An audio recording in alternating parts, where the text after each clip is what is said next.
Special തേങ്ങാപ്പാൽ ചേർത്ത ഉണ്ണിയപ്പത്തിൻ്റെയാണ്. ഇത് ഉണ്ടാക്കുന്നതിന് വേണ്ടി 2 കപ്പ് പച്ചരി 5 മണിക്കൂർ വെള്ളത്തിൽ കുതിർത്തെടുത്തതാണ്. 1 കപ്പ് തേങ്ങയുടെ 1/4 പാൽ എടുത്തു വെച്ചിട്ടുണ്ട്. അതുപോലെ 1 കപ്പ് ശർക്കര പാനിയാക്കി വെച്ചിട്ടുണ്ട്. ഇനി ഇത് മിക്സിയുടെ ജാറിലേക്ക് ചേർത്ത് അരച്ചെടുക്കുക. വെള്ളത്തിന് പകരം തേങ്ങാപ്പാൽ ചേർക്കുക. 3-4 ഏലക്ക കൂടെ ഇതിനോടൊപ്പം ചേർത്ത് അരച്ചെടുക്കുക. ശർക്കര പാനി കുറുകിയ പരുവത്തിൽ എടുത്തു വെക്കണം. അരച്ചെടുത്ത മാവിലേക്ക് ഈ ശർക്കര പാനി കൂടി മധുരത്തിനനുസരിച്ച് ചേർത്ത് കൊടുത്ത് ഒന്നുകൂടെ അരച്ചെടുക്കുക.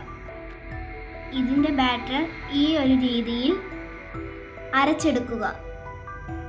അരച്ചെടുത്ത മാവിനെ ഫെർമെൻറ്റ് ചെയ്യാനായി ഒരു പാത്രത്തിലേക്ക് മാറ്റി കൊടുക്കാം. 4 മണിക്കൂർ ഫെർമെൻറ്റ് ചെയ്യാനായി മാറ്റി വെക്കണം.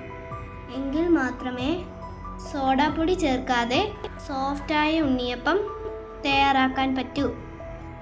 ഫെർമെൻറ്റ് ചെയ്ത മാവ് ഈ ഒരു രീതിയിലാണ് കിട്ടിയിട്ടുള്ളത്. കുറച്ചുകൂടെ തിക്കായിട്ടുണ്ട്. അല്പം വെള്ളം ഒഴിച്ച് ഒന്ന് ലൂസാക്കിയെടുക്കാം. ഉണ്ണിയപ്പത്തിൻ്റെ ബാറ്ററിന് കുറച്ചും കൂടെ ലൂസായ കൺസിസ്റ്റൻസിയിലാണ് വേണ്ടത്. തേങ്ങാപ്പാൽ ചേർത്ത് ലൂസാക്കിയാലും മതി. 4 മണിക്കൂർ ഫെർമെൻറ്റ് ചെയ്യുമ്പോൾ ഉണ്ണിയപ്പം നല്ല സോഫ്റ്റായി കിട്ടും. പഴമൊന്നും ചേർക്കേണ്ട ആവശ്യമേ ഇല്ല. പഴം ചേർത്ത ഉണ്ണിയപ്പത്തിൻ്റെ റെസിപ്പി നേരത്തെ അപ്ലോഡ് ചെയ്തിട്ടുണ്ട്. തയ്യാറാക്കിയ ബാറ്ററിലേക്ക് ഇനി നമുക്ക് തേങ്ങാ കൊത്തുകൂടി നെയ്യിൽ മൂപ്പിച്ച് ചേർക്കണം. ചെറുതായിട്ട് അരിഞ്ഞ തേങ്ങാ കൊത്ത് ഇതിലേക്ക് ചേർത്ത് കൊടുക്കാം. ഇതും കൂടെ ചേർത്ത ശേഷം ഉണ്ണിയപ്പം തയ്യാറാക്കാം.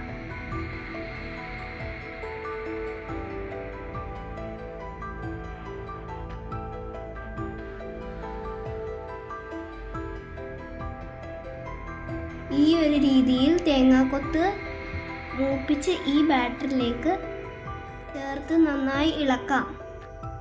വേണമെങ്കിൽ എള്ള് കൂടെ ഇതിനോടൊപ്പം ചേർക്കാം. ഇതുവരെ നിങ്ങൾ തേങ്ങാപ്പാലിൽ ഉണ്ണിയപ്പം തയ്യാറാക്കിയിട്ടില്ലെങ്കിൽ ഇങ്ങനെ ഒന്ന് ട്രൈ ചെയ്ത് നോക്കൂ. വളരെ ടേസ്റ്റിയാണ്.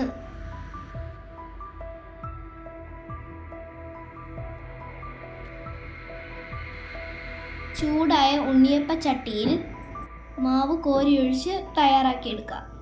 3/4 ഭാഗം വരെ മാത്രം ഓരോ കുഴിയിലും മാവ് ഒഴിച്ചു കൊടുക്കാൻ പ്രത്യേകം ശ്രദ്ധിക്കണം.